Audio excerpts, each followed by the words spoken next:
Ce que vous entendez maintenant est un enregistrement réel du vent sur Vénus, capturé par la sonde soviétique Venera 13 en 1982. Ce grondement bas et inquiétant est le son d'un monde qui semble presque impossible à exister.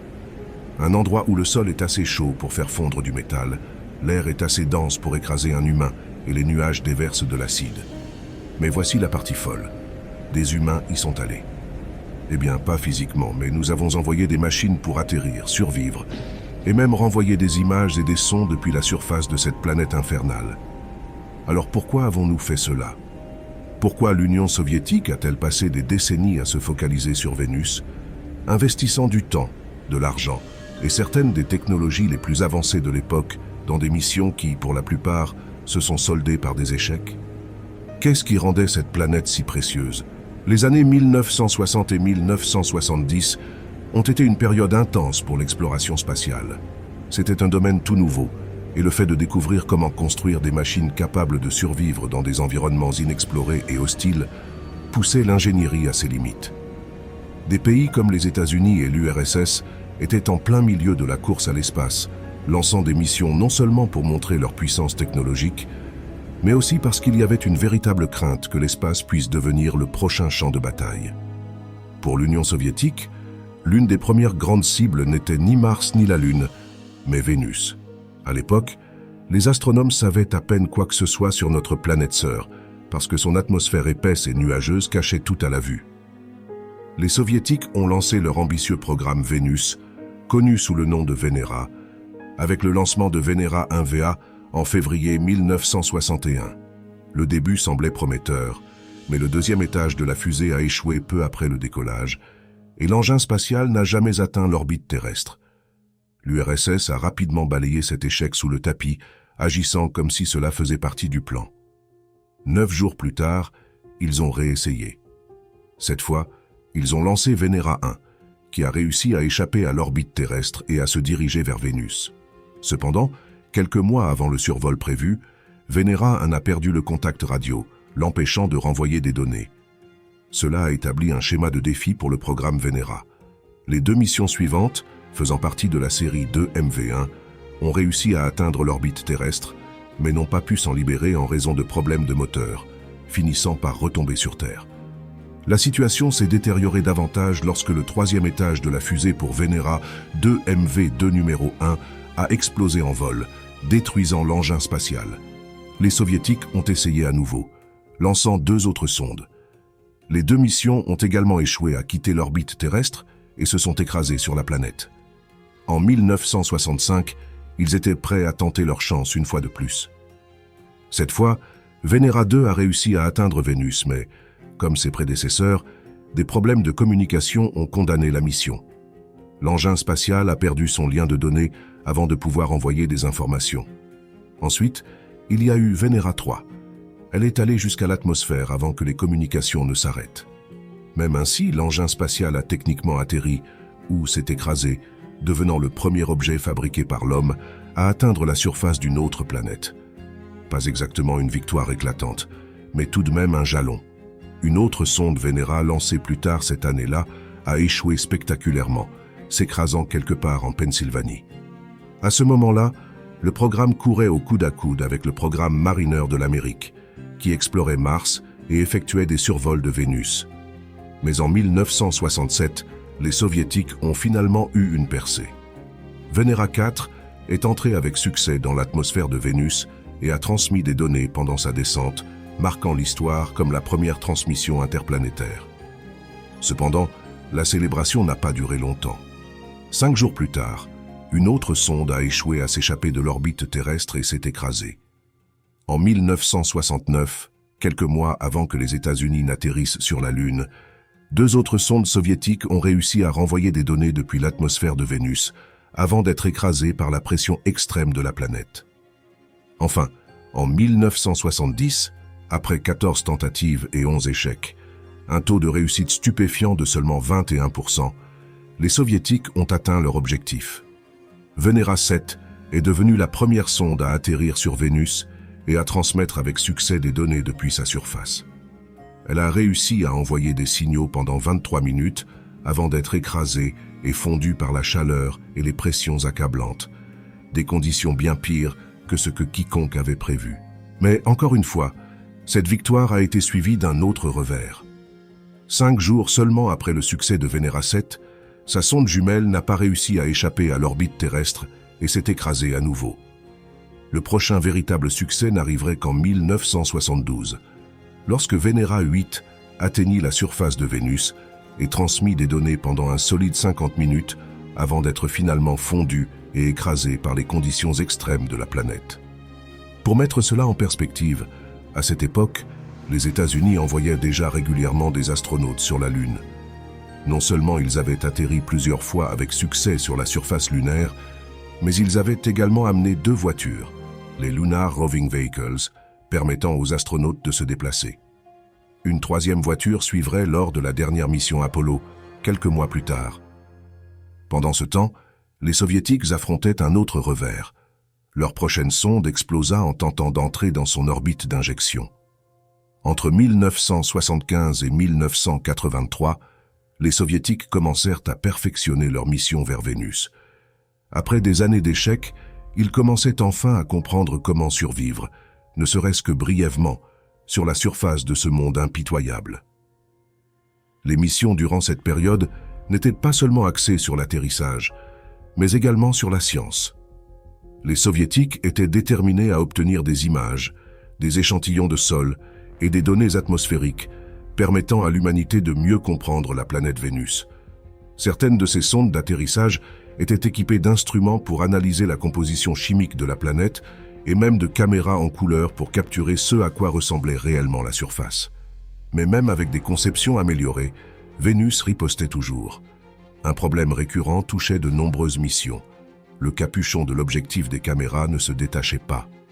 Dans un cas particulièrement frustrant, le capuchon d'objectif atterrit directement sous l'instrument censé mesurer la compressibilité du sol, ce qui fit que l'engin spatial analysa son propre capuchon au lieu du sol de Vénus. Malgré ces revers, les images qui réussirent à être renvoyées sur Terre furent révolutionnaires. Elles montrèrent un monde stérile, parsemé de roches angulaires acérées et recouvert d'une légère brume orange causée par l'atmosphère toxique et épaisse. La surface de Vénus ressemblait à un désert extraterrestre, un monde brûlé et écrasé au-delà de toute reconnaissance. Ces images furent les premières photos en couleur d'une autre planète. Bien qu'elles fussent granuleuses et limitées, elles peignaient un tableau glaçant de ce qui arrive lorsqu'une atmosphère planétaire devient incontrôlable. Les données collectées au cours de cette période confirmèrent également que la surface de Vénus était largement composée de basalte volcanique, un signe clair d'une activité volcanique passée. Les scientifiques commencèrent à réaliser que Vénus n'était pas seulement morte. Elle avait autrefois été vivante, géologiquement parlant, et peut-être plus active qu'ils ne l'avaient imaginé. Les missions les plus avancées vers Vénus furent lancées au début des années 1980, Venera 13 et Venera 14. Ces missions marquèrent l'apogée de l'exploration soviétique de Vénus. Venera 13 atterrit le 1er mars 1982 et survécut incroyablement pendant 127 minutes à la surface, plus de 2 heures de transmission de données dans des conditions capables de faire fondre du plomb. Elle renvoya des images panoramiques époustouflantes du terrain vénusien, montrant des roches dentelées et un ciel brillant d'une étrange lueur orange. La sonde enregistra même pour la première fois les sons de Vénus, des grondements bas et inquiétants du vent balayé par la surface désertique. Venera 14 suivit quelques jours plus tard et dura près d'1 heure, renvoyant des images et des données similaires. Les 2 missions analysèrent la composition chimique de la surface de Vénus, confirmant que les roches étaient volcaniques et riches en potassium, thorium et uranium, des éléments généralement trouvés dans les roches basaltiques. Ces découvertes suggèrent que Vénus avait connu d'énormes éruptions volcaniques dans le passé, des événements qui pourraient avoir remodelé l'ensemble de la planète. Le programme soviétique d'exploration de Vénus ne s'arrêta pas là. En 1984, les Soviétiques lancèrent Vega 1 et Vega 2, une paire de sondes avec une nouvelle approche. Ces sondes étaient équipées de ballons conçus pour flotter dans la haute atmosphère de Vénus.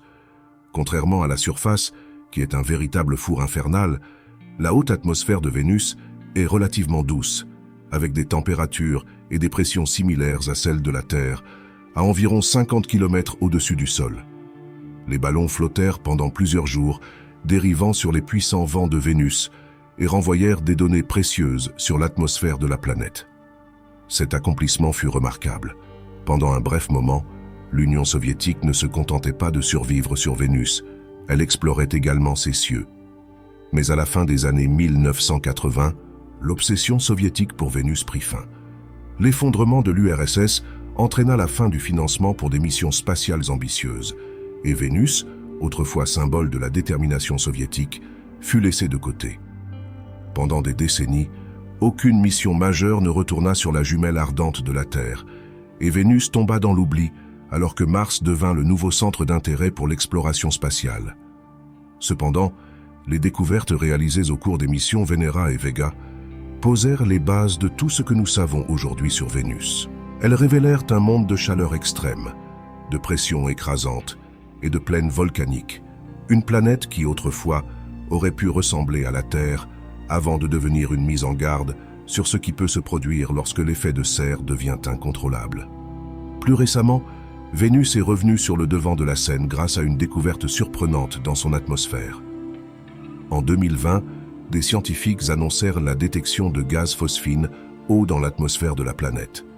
Sur Terre, la phosphine est un sous-produit de processus biologiques, produit par des microbes vivant dans des environnements sans oxygène. Cette découverte souleva une question passionnante. Quelque chose pourrait-il être en vie dans les nuages de Vénus?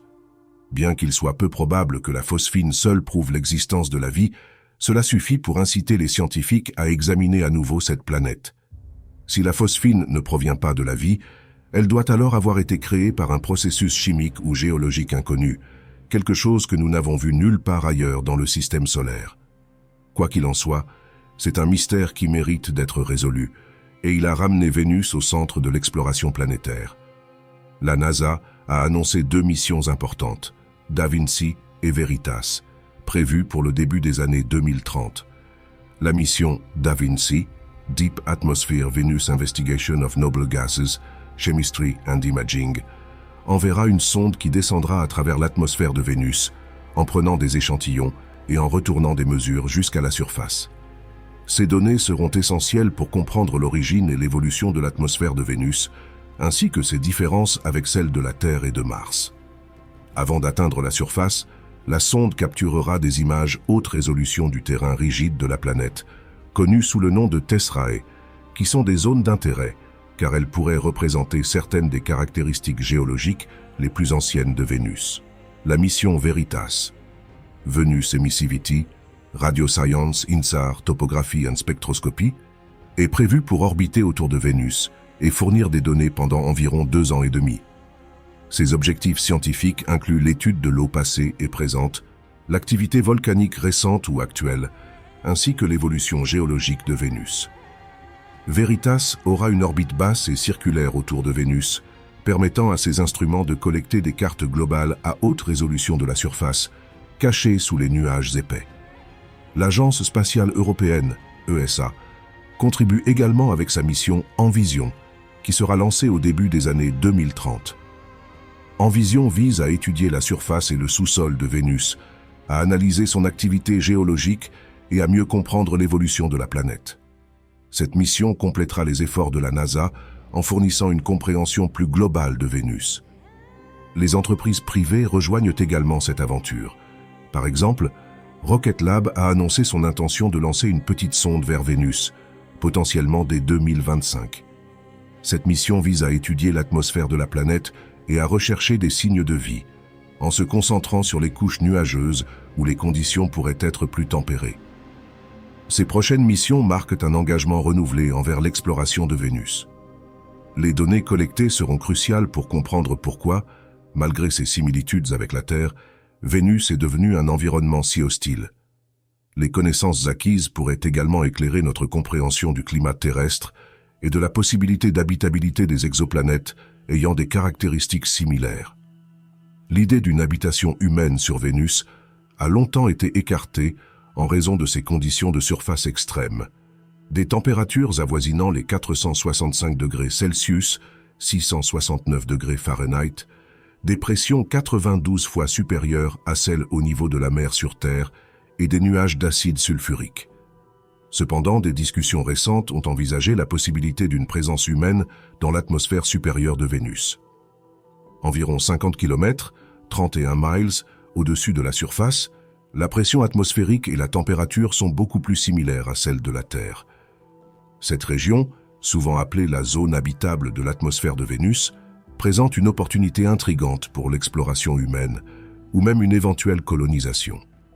Des concepts tels que des habitats flottants ou des aérostats ont été proposés, où des structures pourraient rester en suspension dans l'atmosphère dense, fournissant une plateforme pour la recherche scientifique et l'exploration. Terraformer Vénus, c'est-à-dire altérer son environnement pour le rendre plus semblable à celui de la Terre, reste un défi monumental et hautement spéculatif. Les propositions incluent des méthodes pour réduire l'atmosphère dense de dioxyde de carbone, comme l'introduction d'organismes photosynthétiques ou le déploiement de réflecteurs solaires à grande échelle pour refroidir la planète.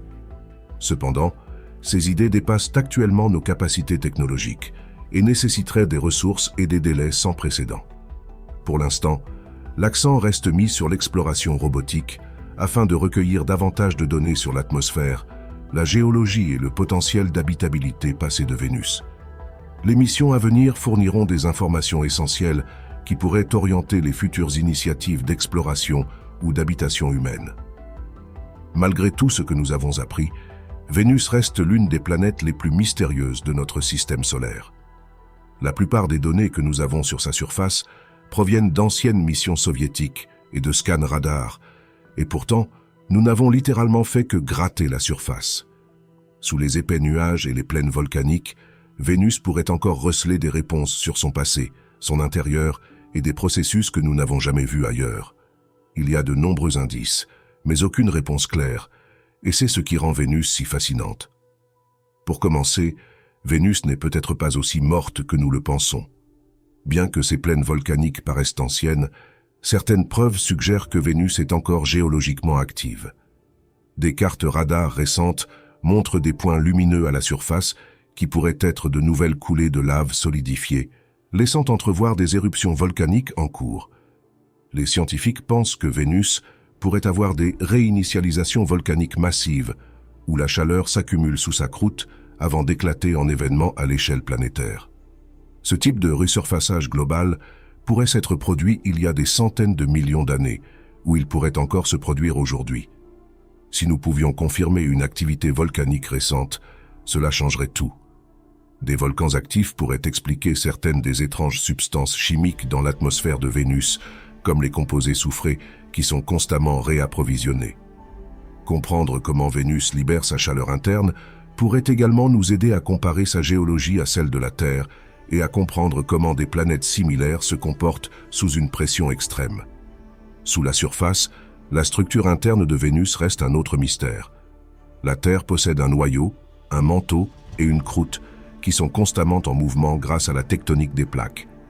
Mais Vénus semble différente. Son absence de tectonique des plaques intrigue les scientifiques depuis des décennies. Comment la chaleur s'échappe-t-elle de l'intérieur de Vénus si les plaques ne bougent pas? Une théorie suggère que la croûte de Vénus est trop épaisse et solide pour se briser en plaques, forçant la chaleur à s'accumuler jusqu'à ce qu'elle éclate dans des événements volcaniques massifs. Une autre théorie suggère que Vénus pourrait avoir un couvercle stagnant, une croûte solide sans mouvement, mais avec des fissures ou des déchirures où le magma pousse à travers. Les missions modernes, comme la mission Veritas de la NASA, sont conçues pour enquêter sur ces questions en utilisant un radar pour sonder la surface de Vénus et des données gravitationnelles pour étudier sa structure interne. Si nous pouvons comprendre ce qui se passe sous la surface de Vénus, cela nous donnera une meilleure compréhension de l'évolution des planètes rocheuses, y compris la Terre, au fil du temps. Au-delà de sa géologie, Vénus pourrait également avoir une atmosphère complexe que nous ne comprenons pas encore pleinement. Bien que nous ayons parlé de la découverte de la phosphine, ce n'est qu'une partie du puzzle. L'atmosphère de Vénus est dynamique et en constante évolution, avec des phénomènes bizarres que nous ne voyons pas sur Terre.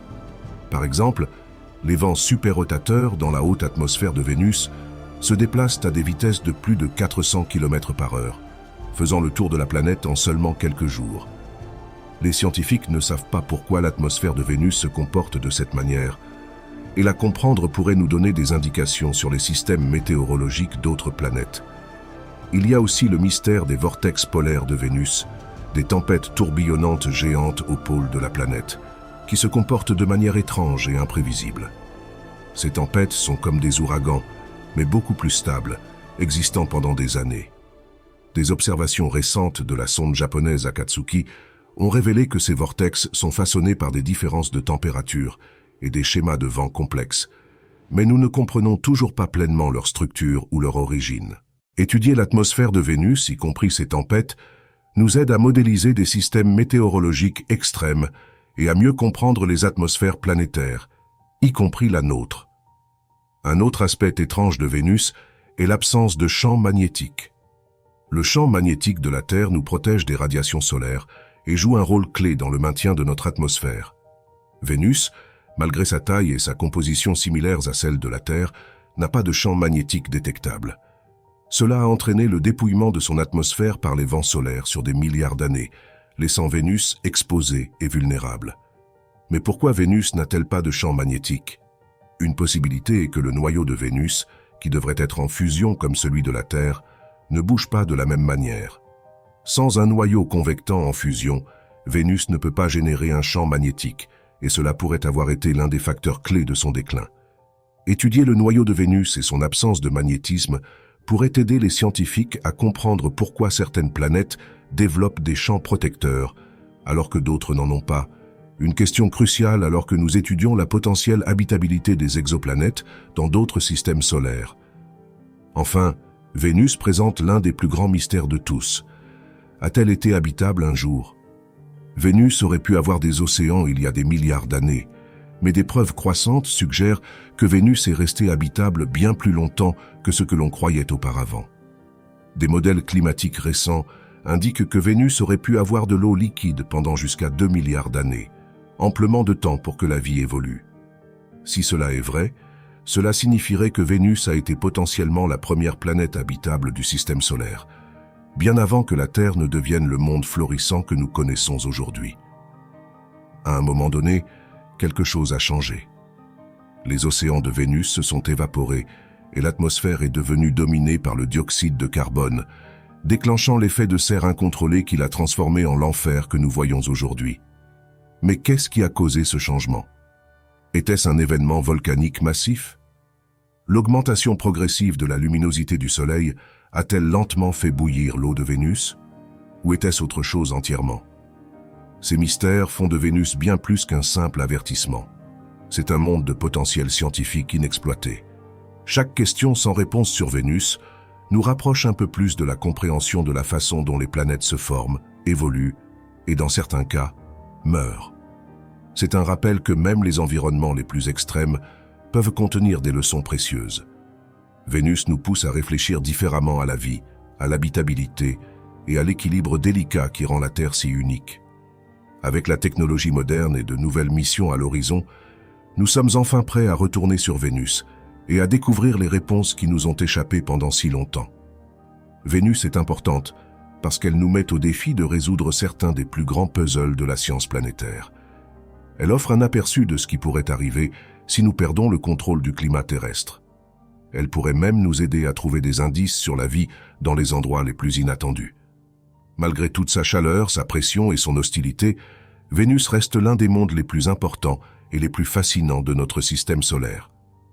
Vénus est une planète qui nous défie autant qu'elle nous fascine.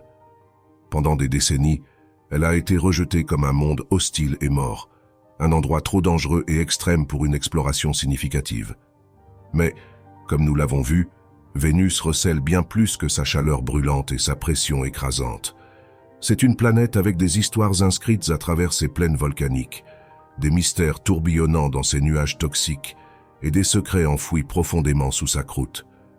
Elle nous rappelle combien nous connaissons peu les mondes rocheux du système solaire et combien il nous reste à apprendre. Les missions Venera de l'Union soviétique au XXe siècle ont ouvert la porte à Vénus, prouvant que l'exploration, même dans les endroits les plus impossibles, est possible avec suffisamment de persévérance et d'ingéniosité. Ces premiers atterrisseurs, malgré leur courte durée de vie, nous ont offert nos premiers aperçus de la surface.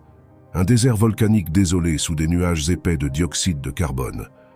Grâce à ces efforts, nous avons appris comment les planètes peuvent évoluer vers des états aussi extrêmes et à quel point Vénus ressemblait autrefois à la Terre avant que leur trajectoire ne diverge. Aujourd'hui, avec des missions modernes à l'horizon, l'humanité retourne sur Vénus avec des yeux neufs et de meilleurs outils.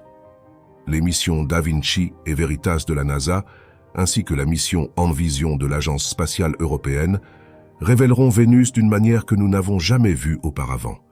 De la cartographie de sa surface cachée à l'échantillonnage de son atmosphère, ces missions nous aideront à répondre à des questions sur l'histoire de Vénus, son activité volcanique et son potentiel pour la vie.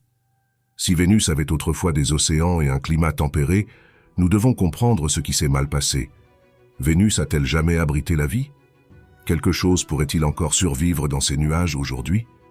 Et plus important encore, qu'est-ce que Vénus nous apprend sur l'atmosphère fragile de la Terre? Vénus compte parce qu'elle nous pousse à explorer l'inconnu. Ses mystères sont vastes et ses leçons sont urgentes. En étudiant Vénus, nous obtenons non seulement des idées sur le fonctionnement des autres planètes, mais aussi une compréhension plus profonde du passé, du présent et de l'avenir de la Terre. Le conte édifiant de l'effet de serre incontrôlé de Vénus sert de rappel brutal de ce qui peut arriver lorsque l'atmosphère d'une planète échappe à tout contrôle. En même temps, les similitudes de Vénus avec la Terre nous donnent l'espoir qu'un jour nous pourrions explorer ces nuages, peut-être à l'aide d'habitats flottants, ou même trouver des signes de vie dans les endroits les plus inattendus. En fin de compte, Vénus est bien plus qu'un monde chaud et infernal. C'est un symbole de la curiosité et de la détermination humaine. Elle représente le désir de repousser les limites, d'explorer l'impossible et de chercher des réponses dans des endroits où personne ne pensait que nous pourrions atteindre. Avec de nouvelles missions prêtes à révéler ses secrets, Vénus est sur le point de nous enseigner bien plus que ce que nous avons jamais imaginé. Que ce soit la vie passée d'un monde habitable, les forces actives qui façonnent encore sa surface, ou les limites de la vie elle-même. Vénus est une histoire qui est loin d'être terminée. Et peut-être, à mesure que nous en apprendrons davantage sur ce mystérieux et ardent jumeau de la Terre, nous découvrirons non seulement ce qui est arrivé à Vénus, mais ce que cela signifie pour nous ici, sur notre fragile planète bleue.